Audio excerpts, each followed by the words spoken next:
Baik, Assalamualaikum warahmatullahi wabarakatuh. Selamat pagi, teman-teman. Yang terhormat, Bapak Dianta selaku dosen kuliah Ekonomi Koperasi, kami dari kelompok 7 akan mempresentasikan materi mengenai kontrol law dalam koperasi. Next.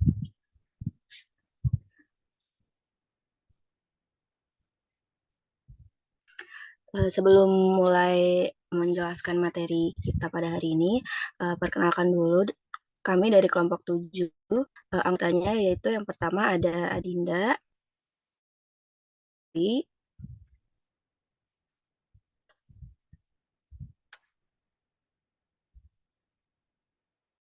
Winda. Kita pada hari ini yang pertama ada pengertian kontrol law dan kontrol law dalam koperasi.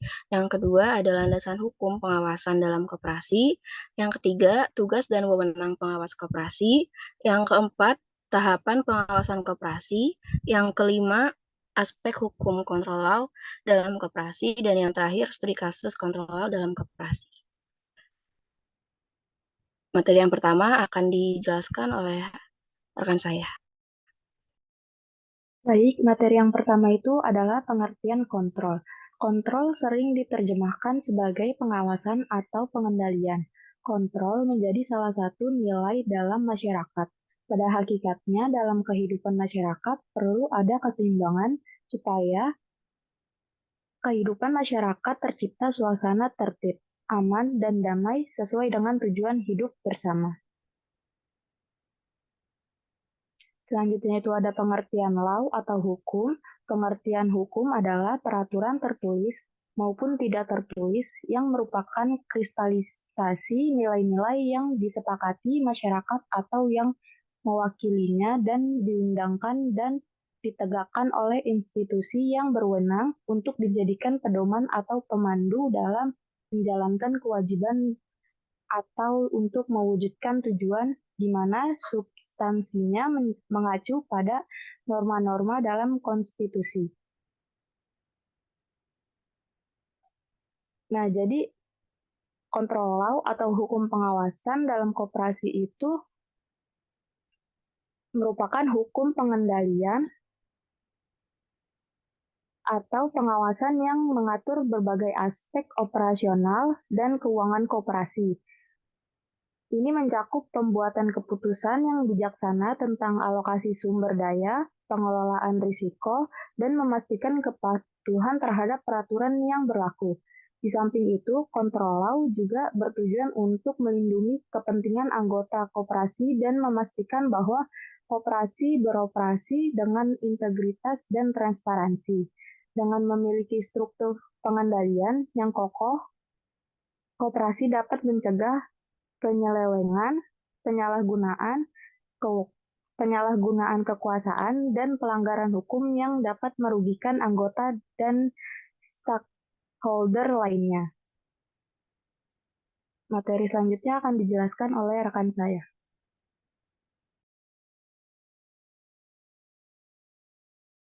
Selanjutnya ada landasan hukum pengawasan dalam koperasi. Yang pertama ada Undang-Undang Nomor 25 Tahun 1992 tentang perkoperasian.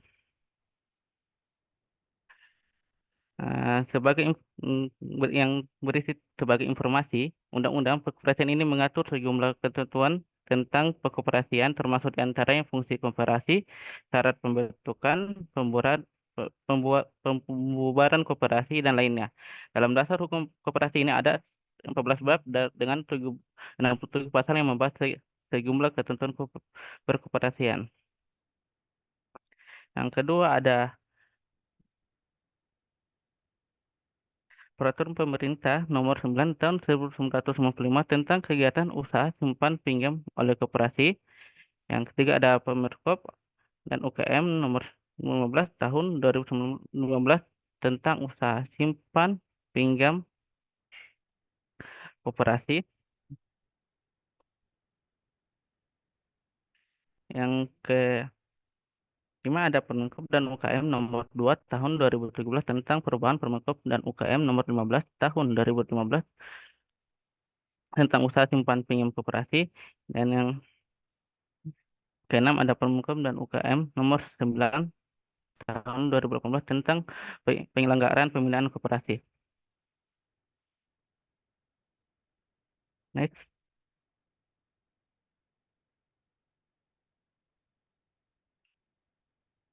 Tugas dan wewenang pengawas koperasi. Tugas dan wewenang pengawas dalam Undang-Undang Nomor 25 Tahun 1992 diatur dalam Pasal 39. Tugasnya adalah melakukan pengawasan terhadap implementasi kebijakan dan manajemen koperasi serta menyusun laporan tertulis mengenai hasil pengawasannya. Sementara itu, kewenangannya mencakup pemeriksaan catatan koperasi dan memperoleh informasi yang diperlukan. Pengawasan juga diwajibkan menjaga kerahasiaan hasil pengawasannya terhadap pihak lain. Tugas pengawas dapat dibagi menjadi dua bagian, yaitu yang pertama ada pengawas terhadap implementasi kebijakan pengurus, bertujuan untuk memastikan bahwa keputusan yang diambil oleh pengurus tidak melanggar ketentuan yang tergantung dalam anggaran dasar dan anggaran rumah tangga, serta sesuai dengan peraturan yang telah disepakati oleh rapat anggota. Yang kedua ada pengawasan terhadap pengelolaan koperasi yang bertujuan untuk mencegah terjadinya kesalahan administrasi dan pencatatan keuangan dalam operasional koperasi yang dapat menyebabkan kerugian. Maka dapat disimpulkan bahwa tujuan dari pengawasan adalah untuk memeriksa keakuratan catatan keuangan dan administrasi koperasi, serta menilai kinerja pengurus selama 1 tahun kerja yang telah berlalu. Oke, selanjutnya akan dilanjutkan oleh rekan saya. Selanjutnya itu mengenai tahapan pengawasan dalam koperasi. Berdasarkan Peraturan Menteri Koperasi, Usaha Kecil dan Menengah Republik Nomor 9 Tahun 2020 tentang pengawasan koperasi, Bab 5, Tahapan Pengawasan Koperasi Pasal 19. Tahapan pengawasan koperasi meliputi yang pertama ada persiapan pemeriksaan secara langsung, yang kedua ada pelaksanaan pemeriksaan, yang ketiga ada pelaporan hasil pemeriksaan, dan atau yang keempat ada penerapan sanksi administrasi aktif.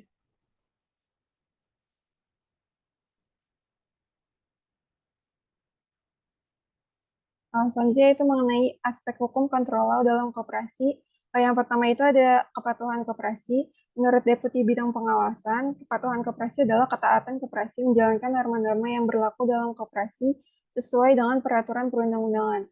Budaya kepatuhan koperasi adalah segala sesuatu yang berhubungan dengan aplikasi aspek nilai-nilai yang mempengaruhi perilaku pengurusan koperasi, dinamika kelompok anggota koperasi, maupun kualitas pelaksanaan kegiatan usaha koperasi, yang selaras pula dengan aplikasi norma-norma internal koperasi, sekaligus memenuhi berbagai ketentuan peraturan perundang-undangan termasuk aplikasi prinsip syariah yang berlaku bagi koperasi bersangkutan. Pedoman pengawasan kepatuhan koperasi itu bertujuan yang pertama ada mewujudkan budaya kepatuhan pada setiap perangkat organisasi koperasi. Yang kedua ada mewujudkan agar kebijakan, sistem, dan prosedur telah sesuai dengan nilai-nilai koperasi serta peraturan perundang-undangan.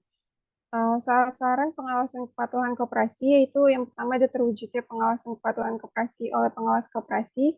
Yang kedua ada terwujudnya pengawasan kepatuhan koperasi oleh pejabat pengawas.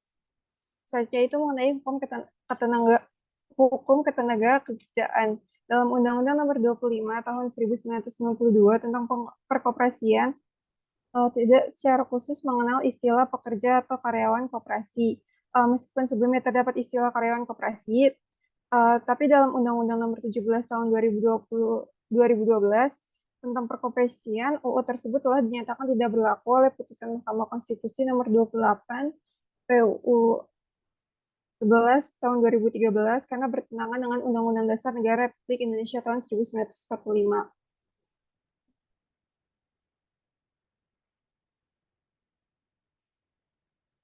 Nah, secara implisit pengurus koperasi yang mewakili koperasi dapat mengangkat pengelola. Hubungan antara pengelola dan pengurus koperasi adalah hubungan kerja yang dilakukan secara kontraktual. Dalam konteks ini merujuk pada Undang-Undang Nomor 13 Tahun 2003 tentang Ketenagakerjaan yang mendefinisikan hubungan kerja sebagai hubungan antara pengusaha dengan pekerja atau buruh berdasarkan perjanjian kerja dengan unsur pekerjaan, upah, dan perintah. Nah, dalam hal gaji, karyawan koperasi pada dasarnya juga adalah pekerja atau buruh, dan koperasi berperan sebagai pemberi kerja. Peraturan Menteri Koperasi dan UKM Nomor 6 Tahun 2023 mengatur berbagai aspek terkait koperasi yang termasuk gaji karyawan.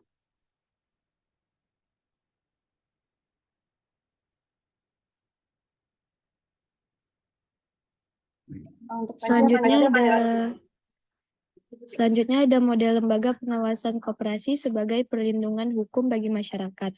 Problematika yang timbul dari koperasi simpan pinjam yang gagal bayar memicu perlunya reformulasi UU Nomor 25 Tahun 1992, terutama dalam pengawasan terhadap koperasi. Untuk memberikan perlindungan hukum yang lebih baik bagi masyarakat, sistem pengawasan saat ini dianggap tidak relevan karena hanya dilakukan secara internal oleh koperasi tanpa melibatkan pihak eksternal.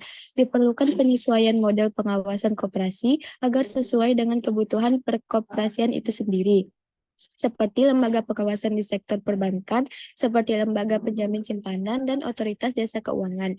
Model pengawasan ini diharapkan tidak hanya berfungsi sebagai pengawasan, tetapi juga memberikan perlindungan dan kepastian hukum bagi masyarakat. Opsi bagi perkoperasian dalam rangka membentuk lembaga pengawas koperasi ini dan otoritas pengawasan koperasi. Next slide.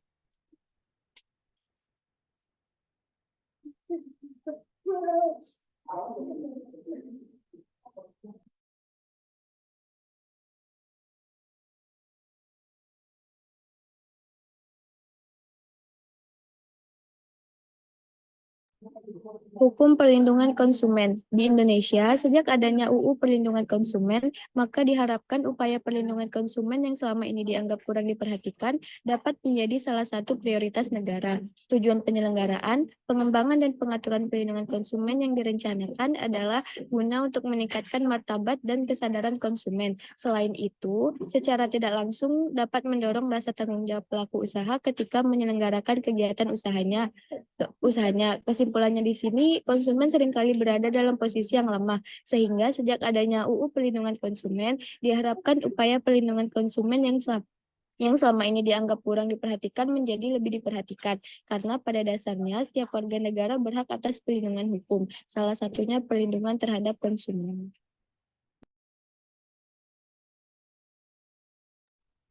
Baik, yang terakhir ada hukum pajak. Koperasi adalah salah satu badan usaha yang wajib membayar perpajakannya pada negara. Hal itu dijelaskan dalam pasal secara umum. Kewajiban perpajakan meliputi yang pertama mendaftarkan diri untuk mendapatkan NPWP atau PKP, menyetorkan dan melaporkan pajak penghasilan badan, melakukan pemotongan pajak penghasilan, dan melakukan pemungutan pajak pertambahan nilai. Secara spesifik, pajak koperasi yang menjadi kewajiban adalah pajak penghasilan dan pajak pertambahan nilai. Pajak penghasilan adalah pajak yang dikenakan terhadap orang pribadi dan badan yang berkenaan dengan penghasilan yang diterima selama 1 tahun. Pajak pertambahan nilai adalah pajak yang dikenakan atas penyerahan barang kena pajak di dalam daerah pabean yang dilakukan oleh pengusaha. Next.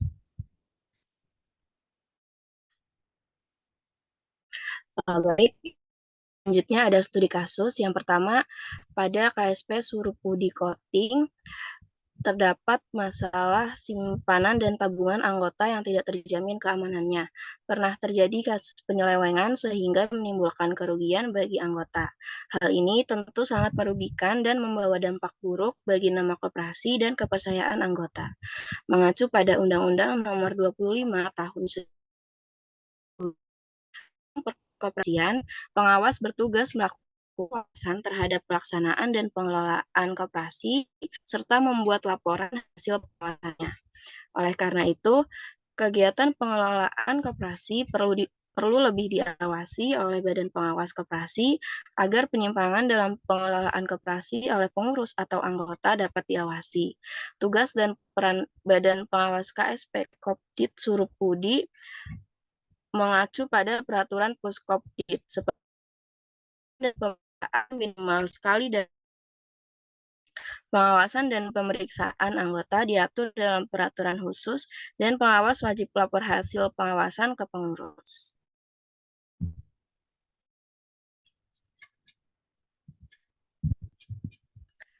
Studi kasus yang kedua yaitu Koperasi Kredit Swastiastu adalah koperasi simpan pinjam yang bergerak di bidang jasa keuangan. Sebagai lembaga keuangan, tentunya koperasi ini memiliki risiko kredit bermasalah atau kredit. Koperasi ini membutuhkan sistem pengendalian yang baik dalam proses pemberian kredit, terutama untuk meminimalkan risiko kredit macet. Salah satu unsur penting dalam sistem pengendalian koperasi ini adalah penerapan kontrol hukum. Kontrol hukum yang dilakukan dengan memastikan pemberian kredit selalu berdasarkan pada peraturan dan ketentuan yang berlaku, seperti Undang-Undang Koperasi dan ketentuan lain yang mengatur jamaah.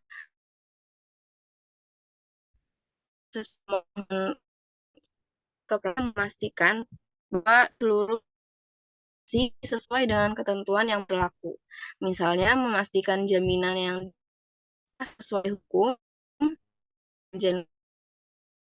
prosedur dan sebagainya. Selain itu, proses pengelolaan kredit berlandaskan pada hukum.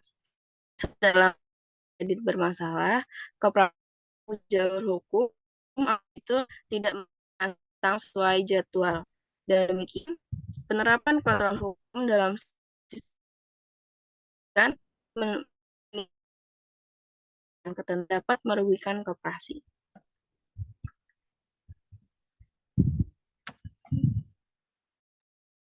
Baik, selanjutnya yaitu di kasus yang ketiga, KSP inti dana. Pada tahun 2022, sejumlah anggota koperasi itu mengajukan gugatan pilot. Dua di antaranya ialah Ivan Dwi Kusuma Sujanto dan Herianto Tanaka yang belakangan telah ditahan KPK atas kasus dugaan suap. Pada tingkat kasasi, permohonan mereka dikabulkan Mahkamah Agung.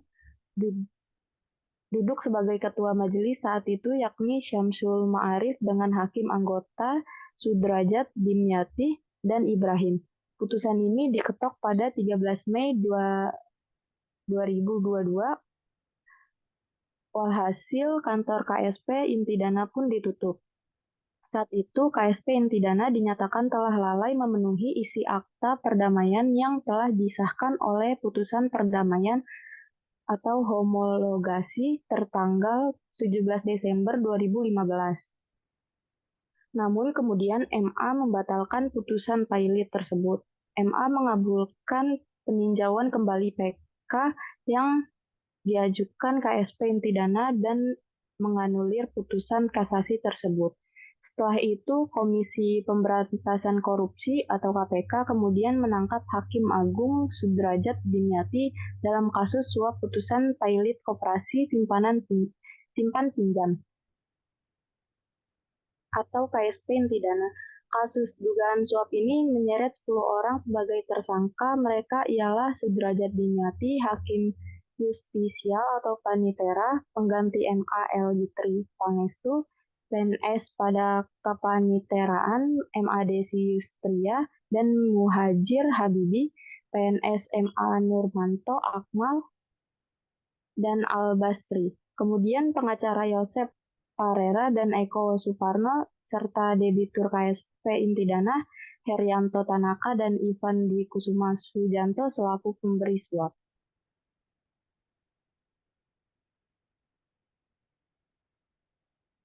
Studi kasus yang keempat yaitu KSP Indosurya. Kasus yang telah berlarut-larut ini bermula pada awal tahun 2020. Pada saat itu beberapa nasabah ramai mengeluhkan kegagalan bayar bunga dan pokok simpanan anggota oleh KSP Indosurya. Seorang nasabah bercerita bahwa dirinya menempatkan dananya hingga yang berjumlah miliaran. Dana itu jatuh tempo pada 20 Februari 2020, namun tidak pernah kembali. Ia juga tidak mendapatkan penjelasan terkait hal ini dari pihak Indosurya. Kemudian ramai nasabah lain mengeluhkan hal yang sama. Untuk pertama kalinya, laporan atas Indosurya dilayangkan kepada Bareskrim Polri pada tahun 2020. Henry yang telah dilaporkan lantas ditahan dan diamankan oleh Bareskrim Polri. Namun pada bulan Januari 2023 lalu, Henry Surya dan Junaindria yang merupakan pemilik KSP Indosurya selaku tersangka kasus ini diputus bebas oleh Majelis Hakim Pengadilan Negeri Jakarta Barat. Jaksa penuntut telah menyatakan akan mengajukan kasasi sementara Bareskrim Polri membuka ulang penyelidikan kasus ini.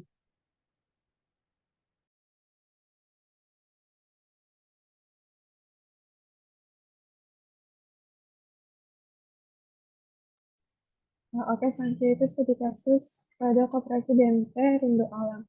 Penggelapan dana sebagaimana yang terjadi dalam Koperasi BMT Rindu Alam Kabupaten Sukabumi yang dilakukan oleh manajer BMT Koperasi Syariah Baitulna Awad Tamil BMT Rindu Alam, total kerugian keseluruhan anggota BMT yang pada saat itu akan dijanjikan untuk dikembalikan kepada anggota BMT sebanyak 8,2 miliar rupiah dalam jangka waktu 1 tahun ke depan. Namun, hingga kasus ini bawa ke meja dijawab pun pihak BMT Rindu Alam masih belum dapat melunasi utangnya, sehingga para anggota mau tidak mau harus menyalurkan dana mereka yang telah disimpan di BMT Rindu Alam. Peran dari pengawas BMT Rindu Alam ini dipertanyakan mengingat tugas dari seorang pengawas berdasarkan pasal 39 ayat 1 UU Perkoperasian, yaitu melakukan pengawasan terhadap pelaksanaan kebijaksanaan pengelolaan koperasi, membuat laporan tertulis tentang hasil pengawasannya. Jika tugas dijalankan dengan baik oleh petugas, maka dipastikan oleh pengawas, maka dipastikan penggelapan dana anggota BMT Rindu Alam dilakukan oleh pengurus tidak akan terjadi. Akan tetapi pada kenyataannya, pengawas sebagaimana yang diatur dalam pasal di atas dianggap telah lalai dalam menjalankan tugasnya untuk mengawasi pengelolaan koperasi yang dilakukan oleh pengurus koperasi, yang akhirnya menyebabkan penggelapan dana yang dilakukan oleh pengurus koperasi.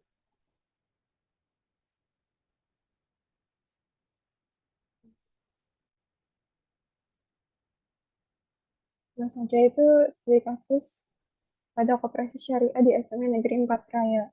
Koperasi Syariah di SMA Negeri 4 Raya selama 3 tahun berturut-turut mencatatkan peningkatan keuntungan yang luar biasa. Pada tahun 2020, mereka meraih keuntungan sebesar 90.045.658 yang kemudian meningkat pesat pada tahun 2021 menjadi 19.491.289 mencatat pertumbuhan sebesar 19.445.521. Tidak berhenti di situ, tahun 2022 mencatat pencapaian yang lebih mengesankan dengan keuntungan mencapai 164.032.600, menunjukkan kinerja yang kuat dan kemampuan dalam menjaga momentum pertumbuhan yang signifikan. Nah, peran DPS atau Dewan Pengawas Syariah diatur dalam peraturan Menteri Koperasi dan Usaha Kecil dan Menengah nomor 11 per MKUKM bab 12 tahun 2017 yang mengatur kegiatan usaha simpan pinjam pada koperasi dan pelaksanaan pinjaman syariah. Nah, DPS ini memiliki pengetahuan khusus tentang prinsip-prinsip syariah dan etika dalam keuangan syariah, sehingga mampu memberikan pandangan berharga dalam merancang strategi dan kebijakan sesuai dengan nilai-nilai syariah. Nah, peran pengawas yang dilakukan oleh Dewan Pengawas Syariah ini dalam koperasi syariah di SMA Negeri Raya memiliki peran dalam memberikan keuntungan koperasi syariah yang diantaranya itu ada memberikan saran dan masukan, mengawasi kepatuhan terhadap prinsip syariah dan pelaporan rutin.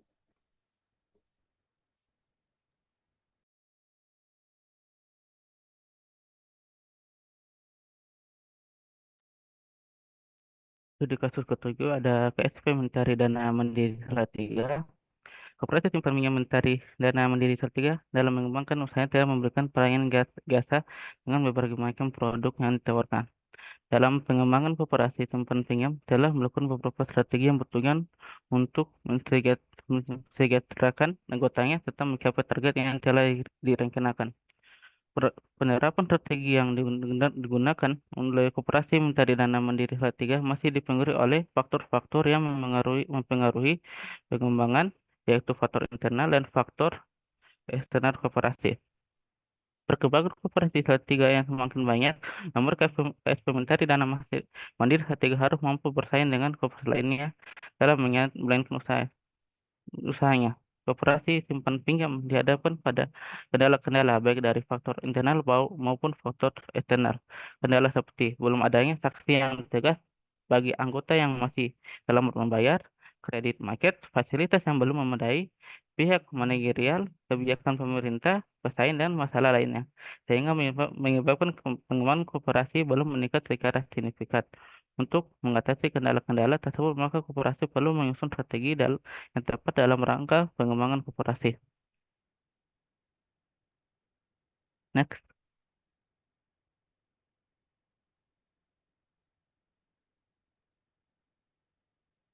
Di kasus ke-8 ada koperasi di Kabupaten Tanah Toraja.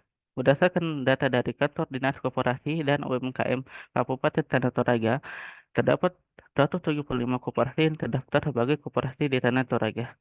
Koperasi yang ada di Kabupaten Tanah Toraja terbagi dalam 5 jenis koperasi, yaitu yang pertama ada koperasi simpan pinjam (KSP), yang kedua ada koperasi gasain terbagi menjadi dua, yaitu koperasi unit desa dan koperasi serba usaha. Yang ketiga ada koperasi konsumen yang terdiri dari koperasi pegawai negeri dan koperasi karyawan, koperasi wanita, koperasi pemuda, dan koperasi pondok pesantren, koperasi mahasiswa. Yang keempat ada koperasi produsen terdiri dari koperasi tani dan koperasi listrik. Dan yang kelima ada koperasi pemasaran, yaitu koperasi pasar dan koperasi kepolisian. Dari 175 koperasi yang terdaftar di Tanah Toraja, terdapat 91 koperasi yang masih aktif dan 84 koperasi yang sudah tidak aktif. Banyak data koperasi yang tidak aktif saat ini di Kabupaten Tanah Toraja dikenakan permasalahan ketidakmampuan koperasi dalam menjaga omset yang dimiliki. Maka dari itu, sistem pengendalian internet perlu diperhatikan supaya dapat berjalan dengan baik. Sistem pengendalian internet yang baik akan membantu koperasi dalam menjaga omset yang dimiliki sehingga terus berdiri di tengah banyak persaingan dalam koperasi baru yang semakin bertambah.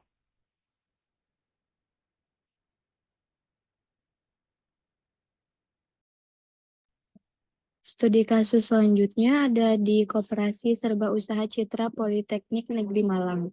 Kinerja operasional Koperasi Serba Usaha Citra Polinema sudah mengalami banyak peningkatan dari tahun ke tahun, dilihat dari perkembangan usaha yang sedang dikembangkan. Hanya saja masih perlu adanya pembenahan di beberapa komponen, yaitu pada penetapan wewenang dan tanggung jawab, prosedur pengamanan aset, catatan dan dokumen, serta penggunaan sistem komputerisasi berbasis program. Koperasi Serba Usaha Citra Polinema ini masih memerlukan adanya penetapan wewenang yang lebih tegas dan jelas terhadap struktur organisasi yang sudah ada, baik itu secara tertulis maupun tidak.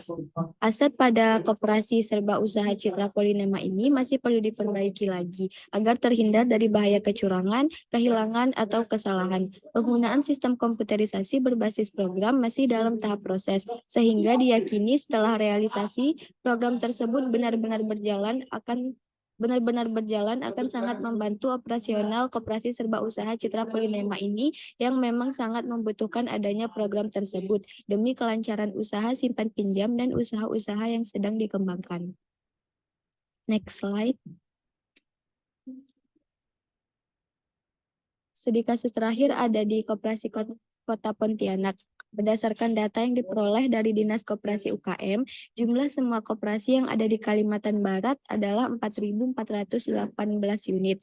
Unit aktif 2.578, unit tidak aktif 1.940, unit yang melakukan rapat anggota tahunan 657. Dilihat dari jumlah unit koperasi yang aktif adalah 2.578 unit, sedangkan yang melakukan rapat anggota tahunan hanya 657. Artinya terdapat 15,77% koperasi yang melaksanakan rapat anggota tahunan. Koperasi yang ada di Provinsi Kalimantan Barat ini sangat penting untuk dibina dan diawasi. Pembinaan teknis selama ini lebih menghasilkan kuantitas dan masih banyak koperasi yang belum menunjukkan kualitasnya. Menurut Kepala Bidang Pengawasan Desa Sungai Uluk Pawin, 1 di antara 19 desa yang terletak di Dinas Koperasi Usaha Kecil dan Menengah Provinsi Kalimantan Barat ini menghasilkan koperasi yang berkualitas. Diperlukan adanya pengawasan terhadap koperasi guna untuk menjadikan koperasi itu sehat, mandiri, tangguh, akuntabel, serta supaya koperasi ini patuh terhadap aturan perkoperasian, baik aturan private maupun aturan publik. Tetapi ada salah satu koperasi juga di Kota Pontianak ini, yaitu Koperasi Sinar Mandiri Fortuna yang sudah melaksanakan kepatuhan koperasi secara legal. Dapat dilihat dari koperasi yang sudah mempunyai badan hukum dan izin usaha, kepatuhan usaha dan keuangan, dan koperasi yang sudah dijalankan dengan baik.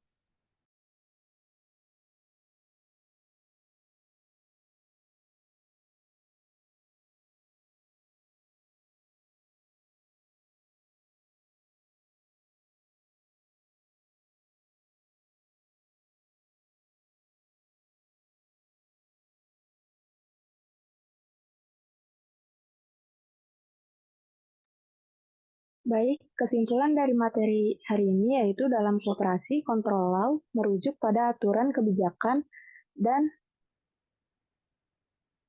praktik manajemen yang bertujuan untuk mengatur dan mengarahkan aktivitas koperasi sesuai dengan visi, misi, dan tujuannya.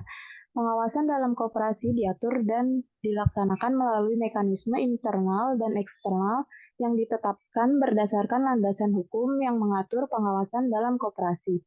Landasan hukum tersebut mencakup peraturan perundang-undangan yang mengatur pembentukan, operasional, dan pengawasan koperasi.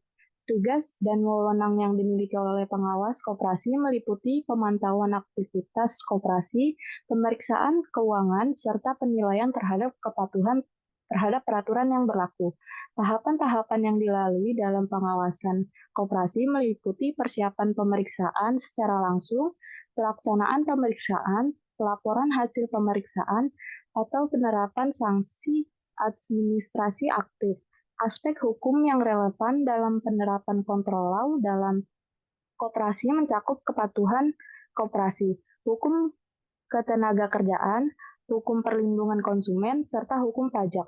Dengan demikian, pemahaman perlindungan konsumen serta hukum pajak dan dengan demikian pemahaman mengenai kontrol law dalam koperasi menjadi penting untuk memastikan kelangsungan dan keberhasilan koperasi dalam mencapai tujuan dan menghadapi tantangan yang ada.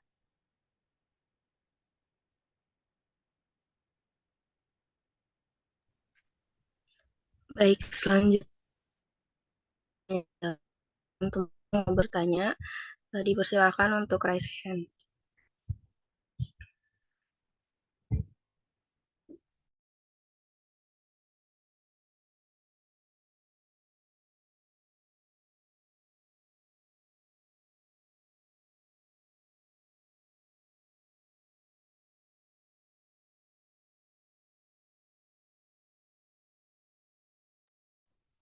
Baik, yang pertama ada Azura. Boleh pertanyaannya? Baik, terima kasih kepada kelompok 7 atas penyampaian materinya. Sudah sangat paham, tapi saya mau tanya, ada nggak sih resiko atau kemungkinan gitu kalau kontrol law koperasi ini tuh cenderung melindungi pihak-pihak tertentu aja, misalnya kayak manajernya aja, atau pengawasnya aja, atau petinggi-petingginya aja gitu, daripada kepentingan seluruh anggota koperasinya. Itu saja bisa dipahami.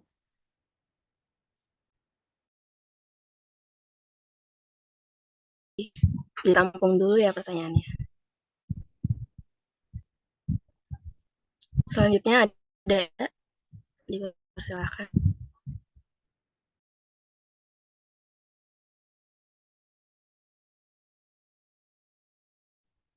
Suara gue kedengeran nggak?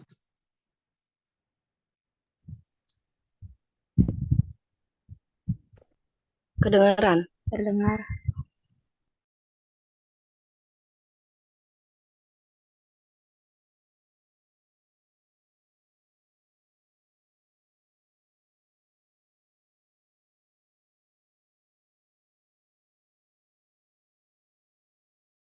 Melanggar suatu hukum gitu kan, itu gimana caranya mastiin kalau koperasi itu udah memiliki sistem kontrol law yang efektif? Bisa dipahami nggak?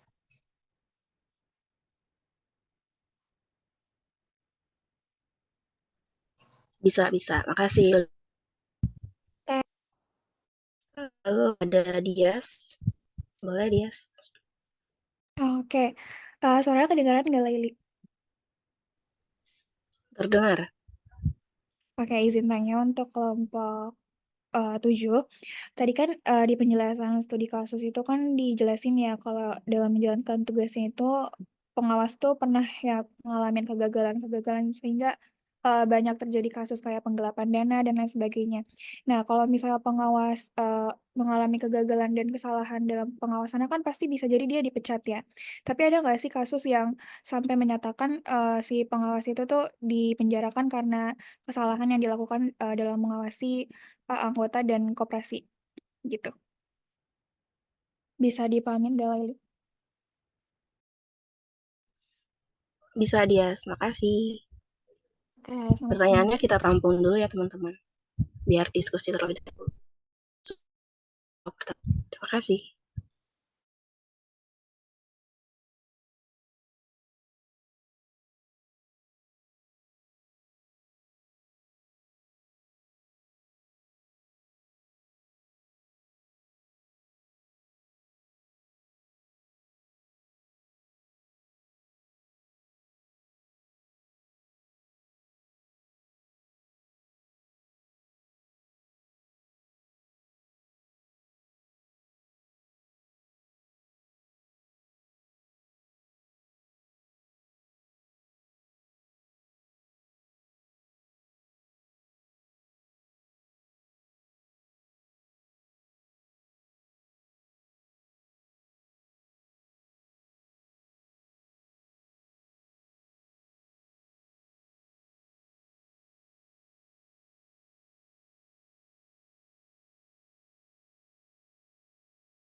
Baik, saya akan menjawab pertanyaan dari Azura.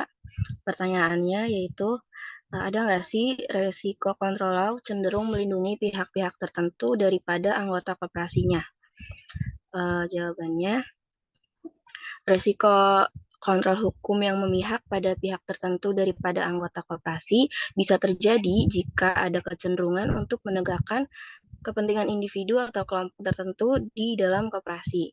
Ini bisa terjadi karena konflik kepentingan, kurangnya transparansi, atau kelemahan dalam struktur pengawasan dan akuntabilitas. Makanya penting untuk memiliki kontrol yang seimbang dan mekanisme pengawasan yang kuat untuk mencegah hal ini terjadi. Akan cukup, Azura. Cukup, terima kasih, Laini.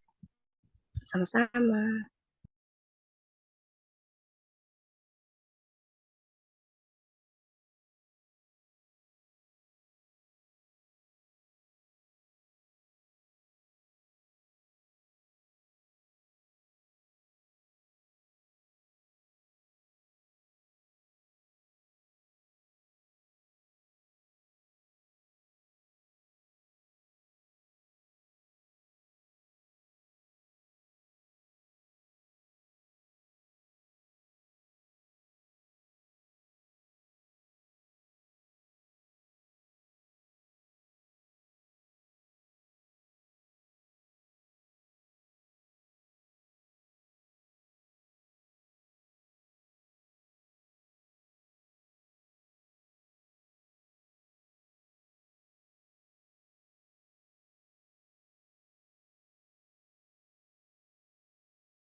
Baik, saya akan izin menjawab pertanyaan dari Ilda, yaitu pertanyaannya gimana kita tahu dalam koperasi itu sudah memiliki kontrol law yang efektif.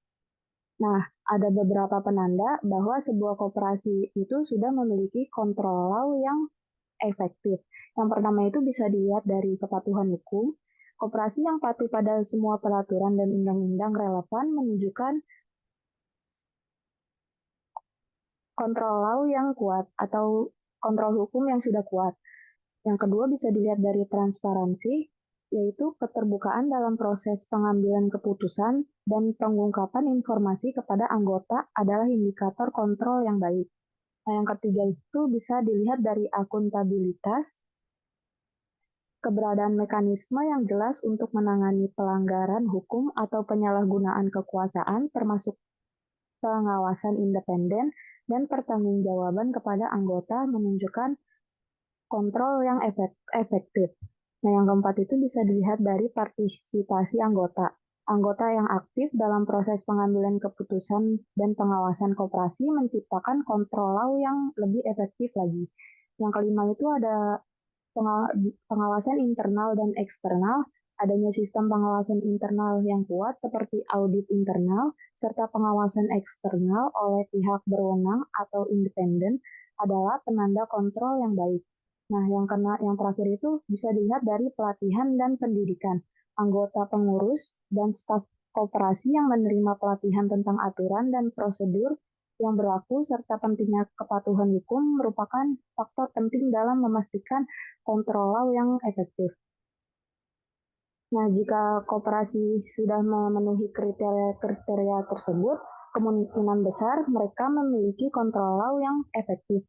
Namun, tetapi penting untuk terus melakukan evaluasi dan perbaikan dalam sistem kontrol untuk menjaga kepatuhan dan integritas koperasi.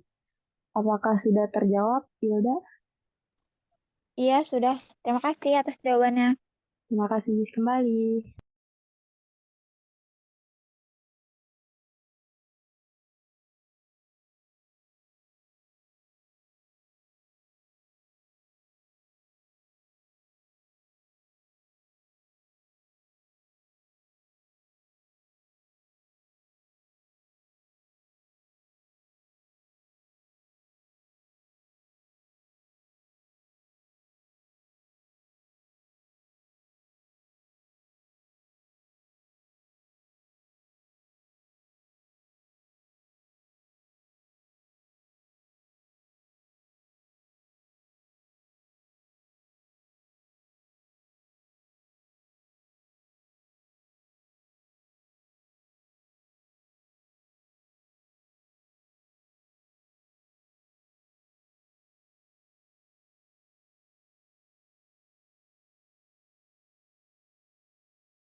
Baik, saya akan menjawab pertanyaan dari Dias. Itu pertanyaannya bikin dipenggalkan tuh di kasus tadi, pengawas dalam menjalankan tugasnya pernah mengalami kegagalan sehingga terjadi masalah seperti penggelapan dana dan lain-lain. Ketika pengawas mengalami kegagalan selain dipecat, apakah pengawas korporasi bisa dipanggilkan?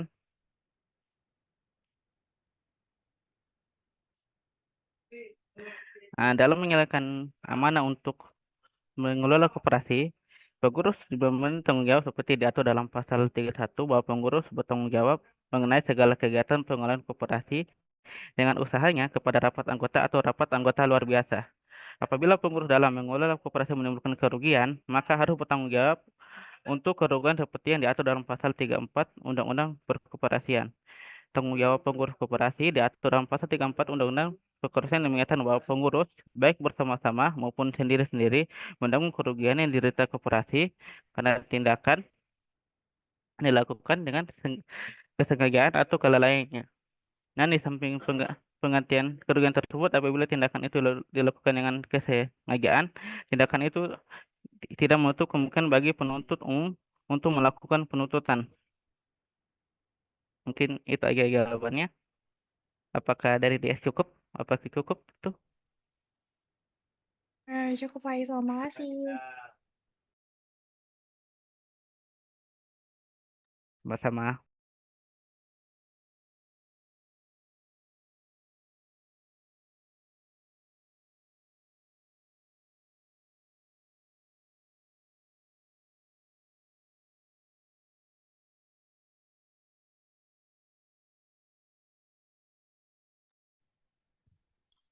Baik, terima kasih untuk teman-teman yang udah bertanya.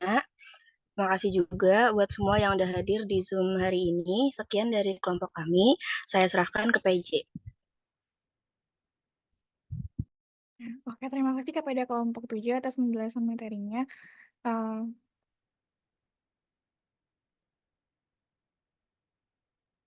Mungkin karena Pak Diantanya masih belum ada di ruang Zoom ini, sebelum mengakhiri pertemuan pada hari ini, langkah baiknya kita berdoa terlebih dahulu, berdoa sesuai dengan ajaran agamanya masing-masing dimulai.